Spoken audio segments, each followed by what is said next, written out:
السلام علیکم۔ ایک غلام جس کے گلے میں لوہے کی زنجیریں ہوتی تھی، جسے گرم ریت پر گھسیٹا جاتا تھا، جسے پتھر کے نیچے دبا کر موت کے قریب کر دیا جاتا تھا، لیکن اسی غلام کا نام آج اسلام کی تاریخ میں سب سے پہلے مؤذن لکھا گیا۔ آج کی اس ویڈیو میں ہم ایک ایسے شخص کا واقعہ سنیں گے جو اصل میں ایک غلام تھا، لیکن اس کے صبر، یقین اور ایمان کے ذریعے وہ مقام پایا جو آج تک دنیا کو حیران کر دیتا ہے۔ سوچے وہ شخص جو جلتی ریت پر گھسیٹا گیا، جس کے سینے پر پتھر رکھے گئے، جو موت کے قریب تک ظلم برداشت کرتا رہا، لیکن اس کی زبان صرف ایک کلمہ دہراتی رہی: احد احد، اللہ ایک ہے۔ اور وہی غلام بعد میں اسلام کے سب سے پہلے مؤذن بنے، جس کی آواز سے اذان کی پہلی صدا اٹھی اور مسلمانوں کے دل روشن ہو گئے۔ یہ واقعہ ہے حضرت بلال حبشی رضی اللہ تعالی عنہ کا، ایک ایسا شخص جنہوں نے ہمیں دکھایا کہ رنگ، نسل اور غلامی کا دھبا اللہ کے نزدیک کوئی معنی نہیں رکھتا۔ اصل عزت صرف تقویٰ سے ملتی ہے۔ Before we start this video, please subscribe to our channel and hit the bell icon for more interesting videos. Let's get started with the video.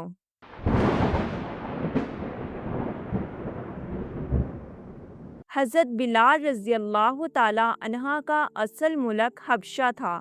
آپ رنگ میں سیاہ لیکن دل میں نور سے روشن تھے۔ آپ کو چھوٹی سی عمر میں مکہ لایا گیا اور مشہور کافر امیہ بن خلف نے غلام بنا کر خرید لیا۔ مکہ کی گلیوں میں لوگ آپ کو صرف ایک غلام کے طور پر پہچانتے تھے، لیکن اللہ کے نزدیک آپ کی قیمت بہت اونچی تھی۔ جب حضرت محمد صلی اللہ علیہ وآلہ وسلم نے پہلی دعوت دی تو حضرت بلال رضی اللہ تعالی عنہ ان چند لوگوں میں شامل ہو گئے جو سب سے پہلے اسلام لائے۔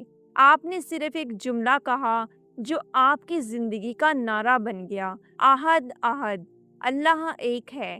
یہ الفاظ سن کر قریش کے سرداروں کا خون کھولتا، کیونکہ وہ اپنے بتوں کی عبادت پر فخر کرتے تھے، لیکن حضرت بلال رضی اللہ عنہ کی زبان پر صرف توحید تھی۔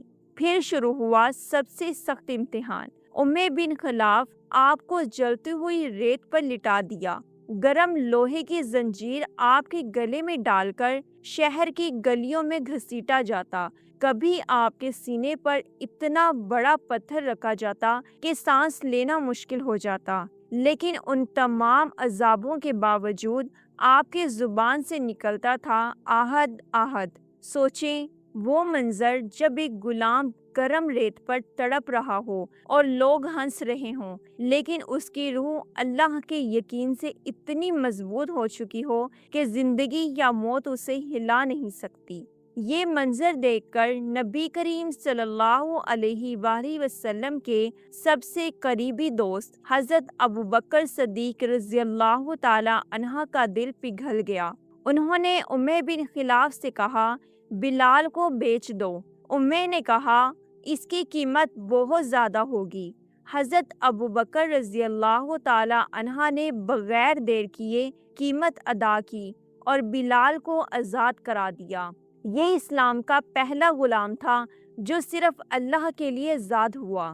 جب مسلمان مدینہ ہجرت کر گئے اور مسجد نبوی تیار ہوئی تو نبی کریم صلی اللہ علیہ وآلہ وسلم نے کہا: ہمیں لوگوں کو نماز کے لیے بلانے کا طریقہ چاہیے۔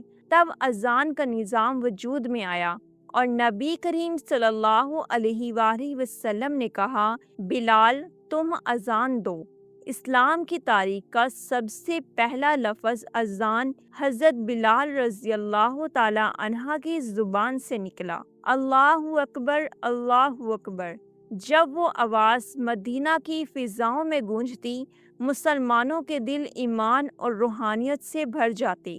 حضرت بلال رضی اللہ تعالی عنہ کا رنگ سیاہ تھا، لیکن اللہ نے ان کی آواز کو اسلام کی پہلی صدا بنایا۔ یہ عزت صرف تقویٰ والوں کے لیے ہوتی ہے۔ حضرت بلال رضی اللہ تعالی عنہ نبی صلی اللہ علیہ وآلہ وسلم کے ساتھ ہر جنگ، ہر مشکل اور ہر غم میں ساتھ رہے۔ آپ کی آواز جب اذان دیتی تھی تو نبی صلی اللہ علیہ وآلہ وسلم کا چہرہ روشن ہو جاتا، لیکن جب نبی صلی اللہ علیہ وآلہ وسلم کا انتقال ہوا تو حضرت بلال رضی اللہ تعالی عنہ کے لیے مدینہ میں رہنا مشکل ہو گیا۔ جب انہوں نے اذان دینی شروع کی تو ہر لفظ پر ان کی آواز رو رو کر ٹوٹ جاتی تھی۔ لوگ بھی رویا کرتے تھے کیونکہ انہیں یاد آتا تھا کہ نبی صلی اللہ علیہ وآلہ وسلم اب ان کے درمیان میں نہیں رہے۔ اس لیے حضرت بلال رضی اللہ تعالی عنہ نے مدینہ چھوڑ دیا، لیکن ان کا نام اور ان کی اذان قیامت تک اسلام کی نشانی بن گئی۔ حضرت بلال رضی اللہ تعالی عنہ کی زندگی ہمیں یہ سبق دیتی ہے کہ انسان کی اصل قیمت رنگ، مال یا نسل سے نہیں ہوتی۔ اللہ کے نزدیک عزت صرف اور صرف تقویٰ سے ملتی ہے۔ سوچیں، ایک غلام جو لوگوں کی نظروں میں باقیمت تھا، اللہ نے اسے اسلام کا سب سے پہلا مؤذن بنا کر وہ عزت دی جو قیامت تک یاد رہے گی۔ اس واقعے سے ہمیں یہ سبق ملتا ہے، اگر ہم اپنے ایمان میں صبر اور استقامت رکھیں، چاہے دنیا ہمیں نیچا دکھائے، اللہ ضرور ہمیں بلندی عطا کرتا ہے۔ حضرت بلال رضی اللہ تعالی عنہ کا نعرہ احد احد ہمیں یاد دلاتا ہے کہ مسلمانوں کی اصلی طاقت اس کا یقین اور اللہ پر بھروسہ ہے۔ جب بھی آپ اذان کی صدا سنیں، یاد رکھیں کہ اس کی پہلی آواز ایک غلام کی آواز سے اٹھی تھی اور اللہ نے اسے وہ عزت دی جو ہمیشہ کے لیے اسلام کا پرچم بن گئی۔ کمنٹ میں بتائیں آپ نے حضرت بلال رضی اللہ تعالی عنہ کی زندگی سے سب سے بڑا سبق کیا سیکھا۔ اللہ ہم سب کو اپنے دین پر صبر، یقین اور استقامت عطا فرمائے، آمین۔ Thanks for watching. If you like this video, don't forget to like, share and subscribe for more videos on interesting Islamic stories. This is me, Aisha. Allah Hafiz.